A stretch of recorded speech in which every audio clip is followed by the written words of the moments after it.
ஷோல்டருக்கு வந்து எப்பவுமே டபுள் தையல் போட்டுக்கணும். இப்போ இந்த பக்கமும் ஷோல்டர் அட்டாச் பண்ணிடலாம்.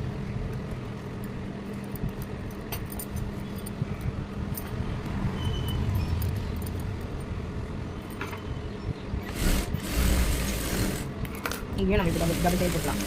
டபுள் தையல் போட்டு இது ஒரு கண்டினியூ போட்டுடலாம். ஸ்லீவ் அட்டாச் பண்ணால் நம்மளுக்கு ஈஸியாக இருக்கும். இப்போது அதே போல் இந்த ஷோல்டர் அட்டாச் பண்ணுறது பேக்கில் தான் டேன் ஆகணும், ஃப்ரண்ட்டில் இந்த மாதிரி டேன் ஆகும். இப்போ இந்த லேஸை வந்து கண்டினியூவாக தையல் போட்டு வந்துடலாம்.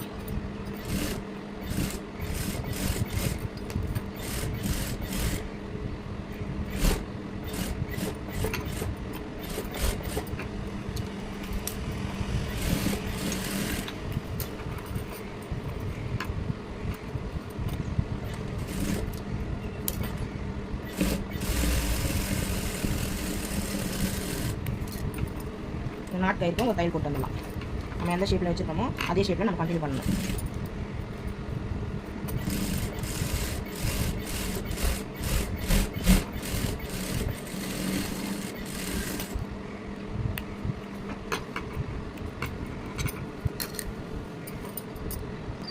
இப்போ இந்த ஷோல்டரை பேக் பக்கமாக திருப்பி ஒரு டம்மி தையல் போட்டுடலாம்.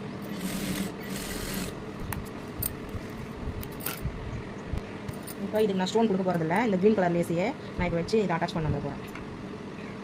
ஏன்னா அவங்களுக்கு இதே மாதிரி ஒரு டிசைனில் ஏற்கனவே ஸ்டோன் வச்சு தான் ஃபினிஷ் பண்ணி கொடுத்துருக்கு. திரும்பவும் அவங்க அதே மாதிரி மாடலில் கேட்டிருக்காங்க. அதுக்கும் இதுக்கும் இந்த லேஸையே வச்சு நம்ம ஃபினிஷ் பண்ணிடலாம். அதுதான் நம்ம நெக்கில் ஃபினிஷ் பண்ணியாச்சு. இதெல்லாம் அட்டாச் பண்ணிவிட்டு அதுக்கப்புறம் நம்ம மணி கட்ட ஆரம்பிக்கலாம்.